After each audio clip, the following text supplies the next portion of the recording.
For centuries, the quiet green world around us has been viewed through a lens of comforting familiarity. We see trees standing tall, grass swaying in the breeze, flowers turning towards the sun, and we understand them as vital, beautiful, yet fundamentally passive beings. They are rooted, they grow, they photosynthesize, but they do not, we assume, think or feel in any way we would recognize. This perception, deeply ingrained in our understanding of life, forms the bedrock of our relationship with the natural world. But what if this long-held assumption is incomplete? What if, beneath the silent, stoic exterior of the plant kingdom, there exists a form of awareness, a consciousness so profound and yet so different from our own that we have simply failed to recognize it? This radical question began to take root in the mind of Dr. Aris Thorne, a botanist whose dedication to the intricate lives of plants bordered on reverence. He wasn't just observing, he was listening, in a way few scientists ever had. His days were often spent deep within the ancient redwood forests of the Pacific Northwest, a place where time seemed to stretch and ripple with the slow, deliberate pulse of colossal trees. The air here was perpetually cool, thick with the scent of damp earth, decaying leaves, and the sharp, clean aroma of pine resin. Light filtered down through the towering canopy, dappling the forest floor in shifting patterns of emerald and gold, creating an atmosphere that felt both sacred and immensely alive. It was in this majestic, hushed cathedral of nature that Dr. Thorne began to notice anomalies. These weren't grand, dramatic events, but subtle, almost imperceptible shifts in plant behavior that defied simple mechanical explanations. He observed, for instance, how a cluster of young saplings growing some distance from a mature, ailing redwood would subtly alter their growth patterns. While conventional science might attribute this to changing light conditions or nutrient availability, Aris saw something more. The saplings seemed to lean away from the older tree, not just physically, but in a way that suggested a coordinated, anticipatory response to the older tree's weakening health, as if preparing for its eventual decline and the sudden influx of light and space it would create. This wasn't merely reacting to existing conditions. It seemed like a proactive adjustment, a subtle dance choreographed by an unseen hand. Another observation that gnawed at his conventional scientific training involved the rapid, localized defenses of an entire section of forest. When a specific species of beetle would infest a small grove of fir trees, Dr. Thorne noted that neighboring trees, even those not yet directly attacked, would ramp up their production of defensive chemicals, toxins and bitter compounds designed to deter herbivores. This warning system was already known to some extent, often attributed to the release of volatile organic compounds, like a chemical scent signal carried on the wind. However, Aris's detailed sensor arrays, meticulously placed throughout the undergrowth and even below ground, revealed something far more intricate. The speed and precision of the response, extending to trees downwind and even those shielded from direct air currents, suggested a network of communication that transcended simple atmospheric dispersal. It hinted at a deeper, more sophisticated information exchange, a silent conversation occurring beneath the soil and across the air, a collective decision to defend. What Aris was witnessing went beyond mere tropisms, the automatic turning towards light or growing towards water. These were coordinated responses, almost strategic, that suggested a form of perception, an awareness of their environment and perhaps even of each other. He started to ponder, what if plants weren't just reacting to stimuli but interpreting them? What if they were making decisions? This wasn't anthropomorphism, he told himself, not projecting human traits onto plants. It was a genuine scientific inquiry into the possibility of a different kind of intelligence, a different modality of being. The idea began as a whisper in his mind, then grew into a persistent hum, challenging everything he had been taught. What if plants possessed a form of consciousness?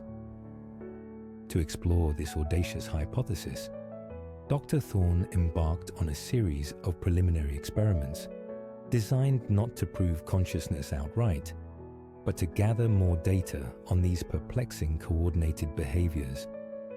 He employed an arsenal of cutting-edge technology, often customized for his specific needs. Time-lapse cameras, capable of capturing the subtle, almost imperceptible movements of plants over days and weeks, revealed intricate patterns of growth, retraction, and reorientation that looked less like random biological processes and more like deliberate, slow-motion choreography. Acoustic sensors, ultra-sensitive and buried deep within the soil, picked up faint vibrations and subtle sonic emissions that were far beyond the range of human hearing, yet seemed to correlate with environmental changes and plant stress. His most ambitious undertaking involved mapping the vast, intricate mycorrhizal networks, the underground fungal highways that connect the roots of many plants, allowing them to share water, nutrients, and even defensive compounds. Aris meticulously inserted microelectrodes and biochemical sensors into these networks, monitoring the flow of electrical signals and molecular compounds.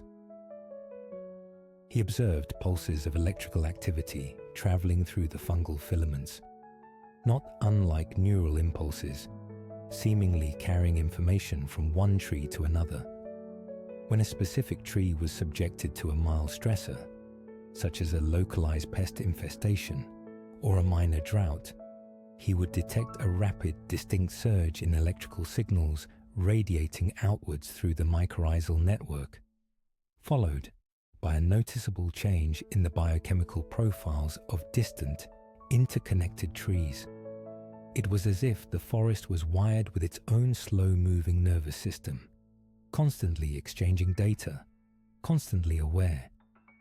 These findings challenged long-held scientific assumptions that often relegated plants to the realm of complex, yet ultimately unthinking, biological automatons. The prevailing view had been that plants operate on a series of programmed responses, elegant in their efficiency, but devoid of subjective experience or genuine decision-making. Aris's data, however, suggested a level of integration and responsiveness that seemed to transcend simple reflex arcs. He began to publish his initial observations, presenting them with cautious language, framing them as evidence of complex interplant communication and coordinated adaptive behaviors, rather than outright consciousness. Yet, the implication was clear to anyone who read his work closely. Unsurprisingly, his initial findings were met with a healthy dose of skepticism, and in some quarters, outright dismissal. Colleagues, steeped in the traditional mechanistic view of biology, often attributed his observations to known phenomena, albeit seen through a highly sensitive lens. Correlation is not causation, Aris, they would gently remind him. Or, you're simply observing highly evolved chemical signaling and physiological responses, not sentience. Peer-reviewed journals often requested more rigorous controls, suggesting that his interpretations were too speculative, too close to anthropomorphizing the plant kingdom. The idea of plants possessing anything akin to consciousness felt too close to pseudoscience for many in the mainstream scientific community, a step back into animistic beliefs rather than a leap forward in understanding. Despite the professional headwinds, Aris Thorne remained undeterred. The evidence to him was too compelling, too consistent to ignore. The coordinated growth, the synchronized defenses, the intricate web of underground communication. It all pointed to something more than mere biological programming. It hinted at a profound, unrecognized sentience woven into the very fabric of the natural world. A slow, patient awareness that had been unfolding around us for millions of years, entirely unnoticed by our faster, more individualistic minds. He believed that humanity was simply lacking the right tools, or perhaps the right perspective, to perceive this silent, green intelligence. The forest, in its vast, intricate silence, held secrets far older and deeper than we could imagine, and Aris Thorne was determined to be the first to truly listen. The unseen awareness, he felt, was finally beginning to stir, offering a glimpse into a world far more alive than we had ever dared to conceive. The initial whispers of an unseen awareness detected by Dr. Aris Thorne in the quiet depths of the redwood forest began to coalesce into a more defined, albeit profoundly challenging, hypothesis.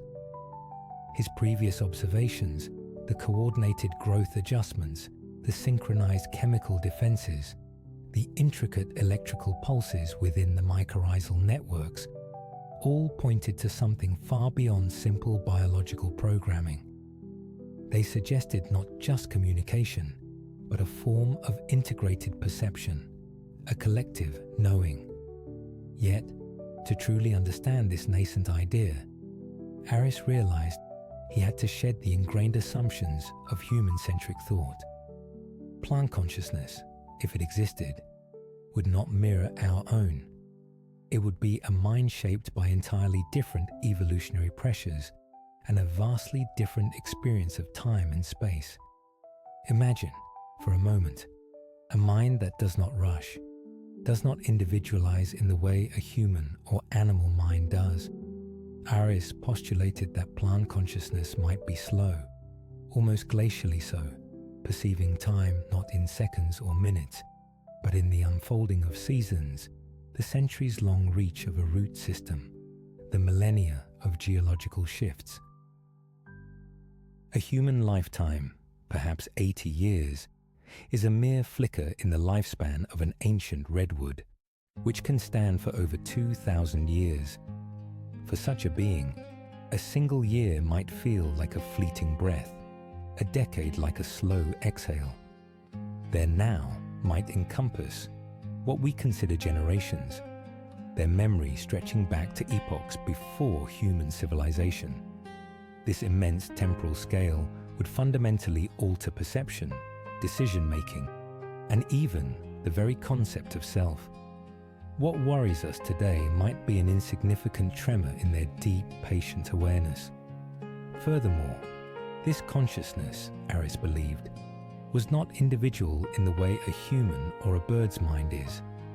There was no single brain, no centralized nervous system residing within a single trunk or leaf. Instead, it was collective, distributed, and deeply connected to the environment. The forest, in this view, was not merely a collection of individual trees, but an integrated superorganism, its consciousness woven into the very fabric of the soil, the air, and the vast, intricate network of roots and fungi that bound it all together. The mycorrhizal networks, those subterranean highways of fungal filaments intertwining with plant roots, were not just conduits for nutrients. They were the synapses of this collective mind, carrying information, resources, and perhaps even shared experiences across vast distances, enabling a form of distributed intelligence. This radical perspective, however, brought with it a cascade of profound ethical questions. If plants were indeed sentient, capable of a form of awareness, what then did it mean to cultivate a field of corn, to fell a towering tree, or even to trim a rosebush? These were not questions Aris Thorne, the botanist, was equipped to answer alone. His research, increasingly recognized for its meticulous methodology despite its contentious implications, began to attract attention beyond the confines of botany. It was then that Dr. Lena Petrova, a bioethicist and linguist with a sharp mind and a profound interest in interspecies communication, joined his burgeoning team. Dr. Petrova arrived at the Redwood Research Station with a healthy dose of academic skepticism, but also a deep-seated intellectual curiosity. Her background in linguistics had taught her that communication takes myriad forms, often far removed from spoken or written human language. As a bioethicist, she was acutely aware of humanity's often unexamined assumptions about other life forms, and the potential for these assumptions to lead to exploitation. She spent her first weeks immersed in Aris's data, poring over the complex graphs of electrical impulses, the time-lapse videos of coordinated growth, and the detailed analyses of chemical signaling. Our human tendency to anthropomorphize, to project our own feelings and intentions onto other beings, would be a constant hurdle. We would need to develop entirely new paradigms for understanding communication, moving beyond our own linguistic biases. Perhaps, instead of a direct translation of words, we would learn to perceive overarching patterns, collective moods of the forest, or widespread messages about the health and balance of an entire ecosystem. How might our own human language, so focused on individual expression, need to evolve to comprehend a consciousness so fundamentally collective and integrated? If we were to succeed in this monumental endeavor, the knowledge we could gain might utterly transform our understanding of Earth. Imagine learning about the planet's history, not through geological core samples or ice records alone, but through the cumulative, felt experience of ancient trees. A towering sequoia, standing for over 2,000 years, might hold a living memory of centuries of climate shifts, not as abstract data, but as a direct experience of changing rainfall, fluctuating temperatures, even seismic events, and the slow migration of animal species around it. Imagine if a single redwood could recount the exact conditions of the last millennium, not as data, but as lived experience. What untold stories would it reveal? Its growth rings, its cellular structure, its very being would be a testament to deep time, offering insights into long-term planetary cycles that human civilizations have only begun to observe for a fraction of that period. Consider the wisdom they might share about ecological interconnectedness. The Wood Wide Web, the vast underground network of fungal threads known as mycorrhizal networks, already shows us that trees are not isolated individuals. They share nutrients, water, and perhaps even information, with mother trees nurturing seedlings through these connections. If this network is part of a collective consciousness, what messages flow through it? Warnings of disease? Strategies for collective survival during extreme weather? Or even perhaps a shared narrative of the forest's life, passed from one generation of plants to the next? Could this wood wide web be more than just a resource exchange, but a living library of ecological wisdom, waiting to guide our relationship with nature? They could reveal the intricate, delicate balance of ecosystems in ways we are only beginning to grasp, showing us how every organism, from the smallest bacterium to the largest tree, plays an essential role in the health of the whole. Such communication would not only be a scientific breakthrough, it would be a profound philosophical awakening. Crucially, this change would propagate outwards through the mycorrhizal network, not like a simple electrical current, but more like a complex wave of information, causing similar, albeit attenuated, shifts in the electrical patterns of distant, interconnected trees. It was as if the distressed area was broadcasting a specific feeling or state to its neighbors, and the neighbors were listening and adjusting their own internal processes in response. Lena, with her linguistic background, found herself captivated by these patterns. She began to hypothesize that these wasn't just random noise, but a complex, non-verbal language, a biological symphony of data. She spent hours studying the bioelectrical signatures, trying to identify recurring motifs, phrases of energy fluctuation that might correspond to specific environmental conditions or internal states. She considered the possibility that the vocabulary of this language might be made up of subtle shifts in voltage, frequency modulation, and the timing of these signals across the network, rather than discrete words. The team also focused on the exchange of biochemical signals, the molecular messages passed through the soil and air.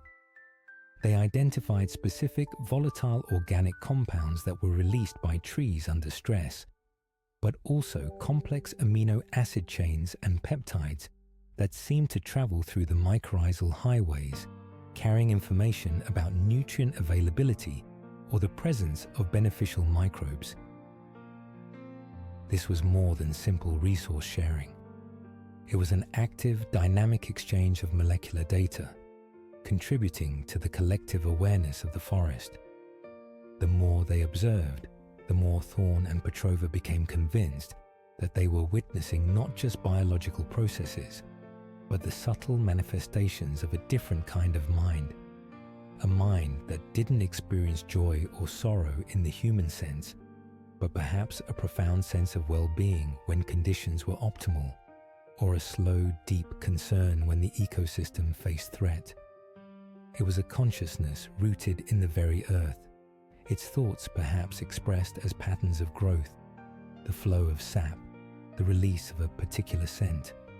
It measured time by the erosion of rock, the migration of root systems, the slow, inevitable creep of the continental plates. This profound realization deepened their respect for the ancient redwood forest, transforming it from a subject of study into a potential living, thinking entity.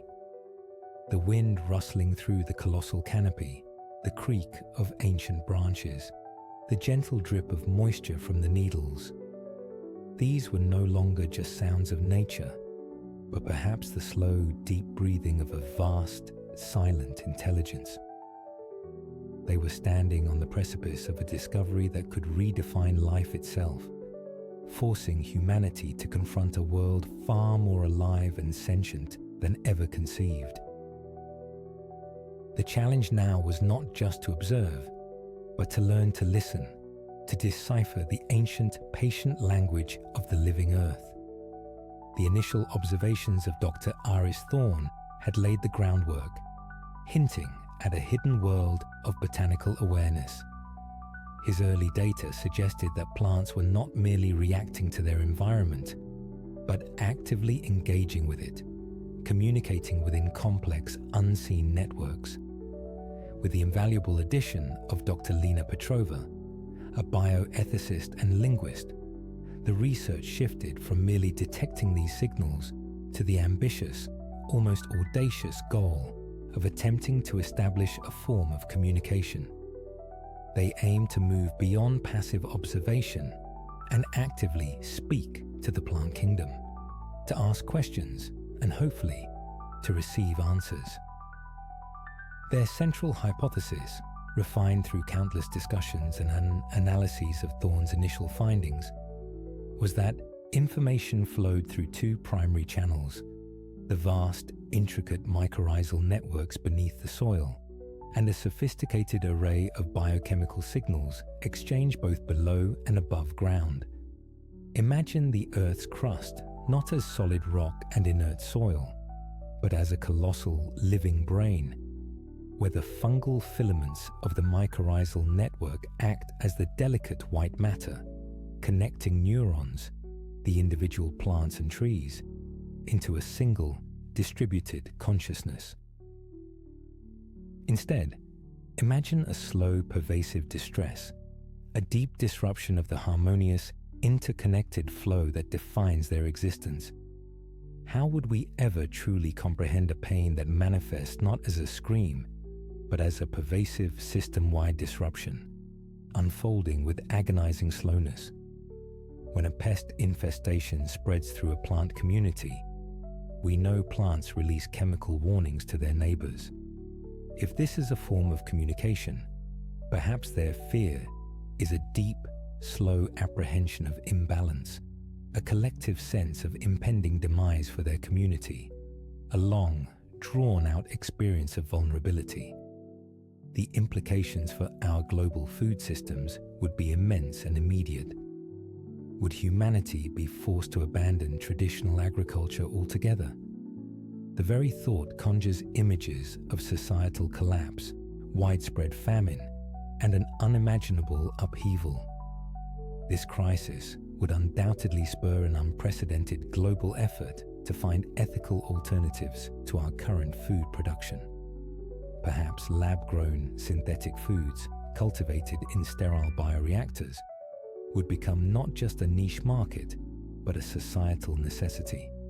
Imagine vast facilities cultivating nutrient pastes and synthesized proteins, or the rapid development of fungi-based foods that could be grown and harvested with minimal impact on sentient plant life. Would the very act of eating for billions become a profound ethical dilemma, demanding a global pivot in our food sources? These electrodes were capable of detecting minute changes in electrical potential, measuring not just the presence of a signal, but its waveform, frequency, and amplitude. They were essentially tiny ears pressed against the earth, listening to the subtle hum and crackle of fungal communication. Complementing these electrical sensors were advanced microfluidic devices, capable of sampling and analyzing the sap flowing within the trees and the exudates released by their roots. These devices could identify and quantify hundreds of different biochemical compounds in real time, tracking their concentrations and fluctuations with incredible precision. Imagine a miniature chemical laboratory, continuously monitoring the bloodstream of the forest, looking for patterns in its molecular conversations. Further adding to their arsenal were piezoelectric transducers, sensitive enough to detect the minute vibrations of root growth, the subtle shifts in pressure within cells, or even the almost imperceptible sounds of water moving through xylem vessels.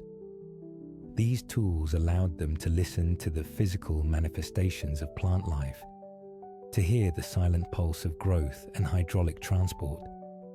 But listening was only half the challenge. They also needed to speak. For this, they developed innovative light modulation techniques. Plants are exquisitely sensitive to light, not just for photosynthesis, but also for sensing their environment, regulating growth, and timing biological processes. The paper industry would undergo a radical transformation, pushing for digital alternatives or exploring new fibrous materials that don't involve felling conscious trees. What innovative materials and profound shifts in lifestyle would we embrace to honor the silent conscious givers of our homes and knowledge? The ethical quandary would not be confined to large-scale industries. It would permeate our most mundane daily interactions with the natural world. Could the simple act of mowing a lawn or pruning a rose transform into a moment of ethical deliberation, demanding a new mindfulness in our most everyday interactions? Stepping on a patch of grass might no longer be an innocent act, but a momentary disruption to a small localized awareness, a fleeting disturbance in its slow, steady connection to the earth. Pruning a rosebush in your garden, trimming a hedge, or even pulling a weed could be seen as causing distress, a minor amputation to a living, feeling being. Urban planning, which frequently involves the removal of trees for construction or development, would become a deeply sensitive issue, requiring profound ethical justification and perhaps even sophisticated relocation protocols for sentient flora, if such a delicate operation were even possible. This profound shift would force humanity to redefine its role from dominator to steward, not just of the environment as a whole, but of individual plant lives and their collective consciousness. She approached the electrical signals and biochemical fluctuations not as mere biological noise, but as potential phonemes, morphemes, and syntactic structures of an unknown language. Their days were filled with long stretches of quiet observation, punctuated by moments of intense, focused work. They would introduce a modulated light pattern to a specific cluster of trees, then monitor the electrical activity across the mycorrhizal network, the biochemical changes in the sap, and the subtle root vibrations of hundreds of interconnected plants. The initial results were often frustratingly ambiguous.